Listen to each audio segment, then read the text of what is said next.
Hello everyone, welcome to Akshansh classes. I hope you all are good. तो हम discuss कर रहे थे class 12th chemistry chapter 1 solutions NCERT line by line. तो हमारा आज का टॉपिक है कोलिगेटिव प्रॉपर्टीज़ के बारे में। आज हम कोलिगेटिव प्रॉपर्टीज़ को समझेंगे कि ये क्या होती है और कौन कौन सी होती है कोलिगेटिव प्रॉपर्टीज़। तो देखो, vapour pressure of solution decreases when a non volatile solute is added to a volatile solvent. हमने पढ़ा था कि जो वेपर प्रेशर है वो डिक्रीज हो जाता है सॉल्यूशन का जब उसके अंदर कोई नॉन वोलेटाइल सोल्यूट ऐड किया जाता है वोलेटाइल सोलवेंट में।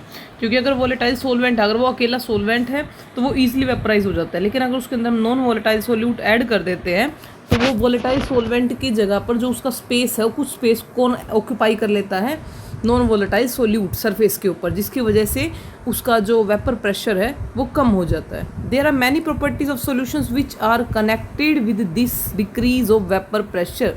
तो उससे रिलेटेड जो वेपर प्रेशर डिक्रीज हुआ है वहाँ पर बहुत सारी प्रॉपर्टीज है सॉल्यूशन की जो इससे कनेक्ट करती है। अब वो कौन कौन सी प्रॉपर्टीज हैं? Relative lowering of vapour pressure of the solvent, depression of freezing point, elevation of boiling point of the solvent and osmotic pressure of the solution.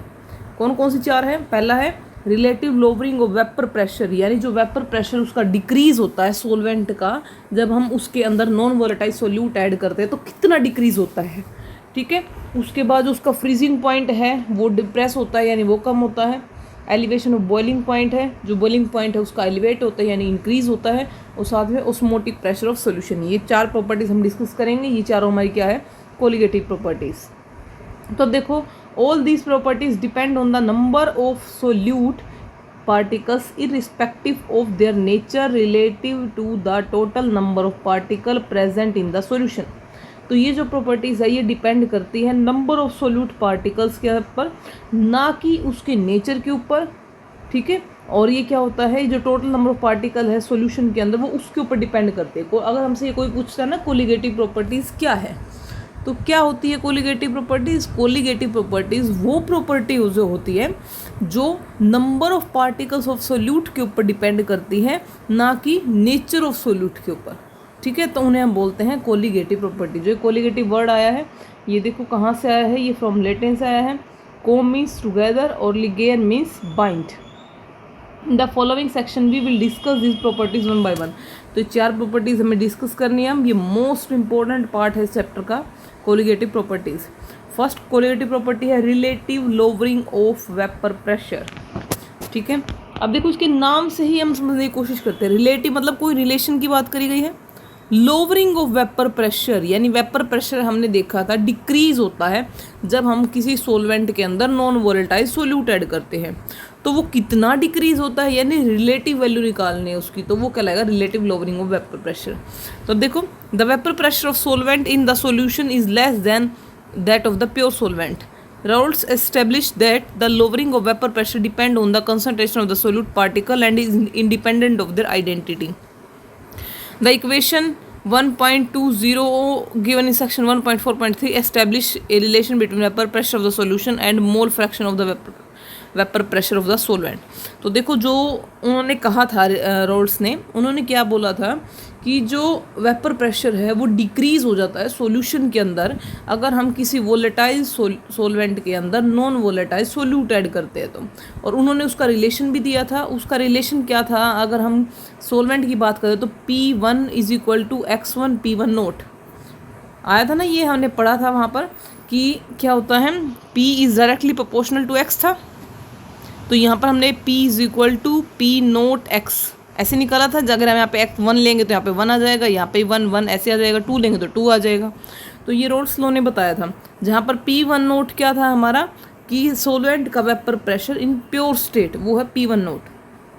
तो अगर हम यहाँ पे रिडक्शन निकालते कि कितना रिडक्शन हुआ है तो वो कैसे निकालेंगे? देखो, ये है हमारा जब हमारा सोल्यूशन के अंदर सोलवेंट है, ठीक है, और P1 नोट क्या होता है? प्योर स्टेट के अंदर जो वेपर प्रेशर है सोलवेंट का। तो हमें अगर इसका चेंज निकालना है तो वो कैसे निकलेगा? अगर हम सोलवेंट में से जो सोलवेंट का वेपर प्रेशर है उसमें से हम माइनस कर देते हैं जो सोलवेंट का वेपर प्रेशर है जब वो सोल्यूशन के अंदर प्रेजेंट है, तो P1 नोट माइनस P1 यही होएगा। P1 नोट क्या आएगा? P1 नोट हमारा ये है और P1 क्या आएगा? P1 है हमारा P1 नोट X1। ये देखो रोल्स लॉ से आया था हमारा। तो delta P1 is equal to यहाँ से P1 नोट कॉमन ले लिया, 1 माइनस x1, ठीक है। तो ये आ गया हमारा डेल्टा P1। अब हमें पता है x1 plus x2 is equal to 1 होता है, तो 1 माइनस x1 क्या आएगा x2, तो डेल्टा P1 है वो क्या आया हमारा x2 P1 नोट। ये हमें याद रखना, डेल्टा P1 क्या है x2 P1 note. In a solution containing several non-volatile solute, the lowering of vapor pressure depends on the sum of the mole fraction of different solute। अगर हम solution की बात करें जिसमें अलग अलग नॉन वोलेटाइल सोल्यूट है, तो जो लोवरिंग होगा वेपर प्रेशर का वो उन सबके मोल फ्रैक्शन के सम के ऊपर डिपेंड करेगा। देखो जैसे यहाँ पर हमारा एक था तो एक एक्स सिर्फ x2 यूज़ हुआ है, अगर दो होते तो x2 x3 4 होते तो फिर मतलब आगे वैल्यूज़ बढ़ती जाएंगी ऐसे। Equation 1.24 can be written as. अब देखो अब हमें पता है ये क्या आया है हमारा जो लोवरिंग ऑफ वेपर प्रेशर है, ये क्या आया है लोवरिंग ऑफ वेपर प्रेशर, जबकि कोलिगेटिव प्रॉपर्टी का नाम क्या है relative lowering of vapour pressure, यानी जो उसका एक्चुअल वेपर प्रेशर है उसके कंपैरिजन में कितना कम हुआ है। तो क्या आएगा delta P1 divide by P1 note, यानी इस पूरी इक्वेशन को हम P1 नोट से डिवाइड कर देंगे, एक तरह से हम ये बोल सकते हैं।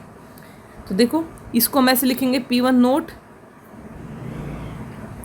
Delta P1 divide by P1 nought is equal to P1 nought minus P1 upon P1 nought, जो कि हमारा आया है x2, ठीक है। डेल्टा ये देखो ये अलग से नहीं है, इन्होंने क्या किया है डेल्टा P1 को खोल के बता दिया कि डेल्टा P1 क्या था P1 nought minus P1 divide by P1 nought is equal to क्या आएगा x2। ये अगर समझने के लिए आपको करना है तो आप इसको ऐसे भी कह सकते हैं कि इस इक्वेशन को हमने क्या किया, ये इधर मल्टीप्लाई में उधर जाके हो जाएगा डिवाइड में, तो ये क्या हो जाएगा delta P divide by P1 nought is equal to x2। अब डेल्टा P क्या है, डेल्टा P है P1 नोट माइनस P1, ठीक है। इस तरह से हम इसको बता सकते हैं। The expression on the left hand side of the equation as mentioned earlier is called relative lowering of vapor pressure and is equal to mole fraction of the solute।